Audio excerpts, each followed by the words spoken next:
ओम गुरुर्ब्रह्मा गुरुर्विष्णु गुरुदेवो महेश्वरः गुरु साक्षात् परब्रह्म तस्मै श्री गुरुवे नमः। वामन एकादशी यानी परिवर्तिनी एकादशी, भाद्रपद शुक्ल पक्ष की एकादशी को परिवर्तिनी यानी वामन एकादशी कहते हैं। धर्मराज युधिष्ठिर बोले कि हे भगवान, भादों की शुक्ल पक्ष की एकादशी का नाम तथा उसकी विधि क्या है? उस एकादशी के व्रत को करने से कौन सा फल मिलता है तथा उसका उपदेश कौन सा है, वो सब हमसे कहिए। भगवान श्री कृष्ण बोले कि हे राजश्रेष्ठ युधिष्ठिर, अब मैं अनेक पाप नष्ट करने वाली तथा अंत में स्वर्ग देने वाली भादों की शुक्ल पक्ष की वामन नाम की एकादशी की कथा कहता हूँ। इस एकादशी को जयंती एकादशी भी कहते हैं। इस एकादशी की कथा सुनने मात्र से ही समस्त पापों का नाश हो जाता है। इस एकादशी का फल वाजपेयी यज्ञ से भी अधिक है। इस जयंती एकादशी की कथा से नीच और पापियों का भी उद्धार हो जाता है। यदि कोई धर्मपरायण मनुष्य इस एकादशी के दिन मेरी पूजा करता है तो मैं उसे संसार की पूजा का फल देता हूँ। जो मनुष्य मेरी पूजा करता है उसे मैं लोक की प्राप्ति होती है। इसमें किंचित मात्र भी संदेह नहीं है। जो मनुष्य इस एकादशी के दिन भी वामन भगवान की पूजा करता है वो तीनों देवता अर्थात ब्रह्मा विष्णु महेश की पूजा करता है। जो मनुष्य इस एकादशी का व्रत करते हैं उन्हें संसार में कुछ भी करना शेष नहीं रह जाता।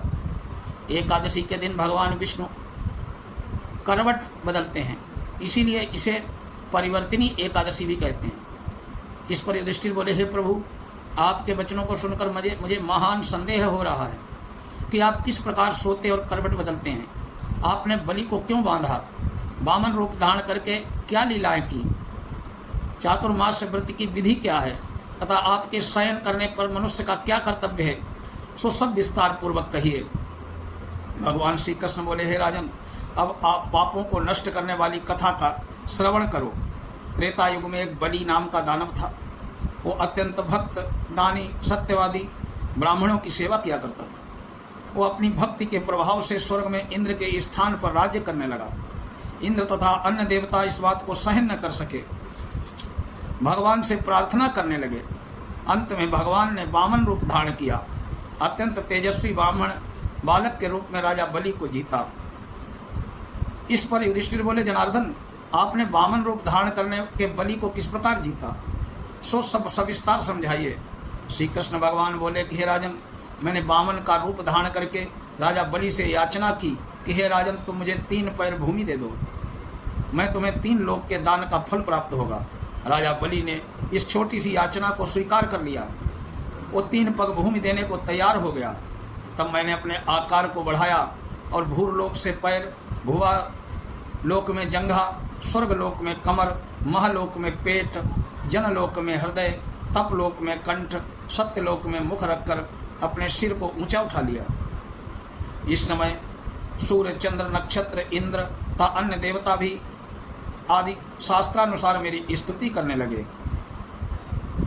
उस समय मैंने राजा बलि को पकड़ा और पूछा, राजन, अब मैं तीसरा पैर कहाँ रखूं? इतना सुनकर राजा बलि ने अपना सिर नीचा कर दिया। उस पर मैंने अपना तीसरा पैर रख लिया। वो भक्त दानव पाताल को चला गया। जब मैंने उसे अत्यंत विनीत पाया तो मैंने उससे कहा, हे बलि, मैं सदैव तुम्हारे ही पास रहूँगा। भादों के शुक्ल पक्ष की एकादशी को परिवर्तनी नामक एकादशी के दिन मेरी एक प्रतिमा राजा बलि के पास रहती है और एक क्षीर सागर में शेषनाग पर शयन करती है। इस एकादशी को विष्णु भगवान सोते हुए करवट बदलते हैं। इस दिन त्रिलोकी के नाथ श्री विष्णु भगवान की पूजा की जाती है। इनमें चावल और दही सहित रूपा का दान किया जाता है। इस दिन रात्रि को जागरण करना चाहिए। इस प्रकार व्रत करने से मनुष्य समस्त पापों से मुक्त होकर स्वर्ग लोक को चला जाता है। जो मनुष्य पापों को नष्ट करने वाली इस कथा को सुनते हैं उन्हें अश्वमेध यज्ञ का फल मिलता है। कथा का सार यह है कि व्यक्ति दान करे किंतु दान का अभिमान न करे। अहंकार व्यक्ति को ले डूबता है। राजा बलि ने अभिमान किया और पाताल को चला गया। इससे ये भी ज्ञात होता है कि अति सर्वत्र वर्जते, हर कार्य में अति जो है वर्जित होती, बुरी होती है। ये जो है आज की कथा परिवर्तनी वामन एकादशी की संपूर्ण हुई। इसको जो सुनता है, सुनाता है, भगवान हरि की कृपा प्राप्त होती है। ओम नमो भगवते वासुदेवाय, ओम नमो भगवते वामनाय।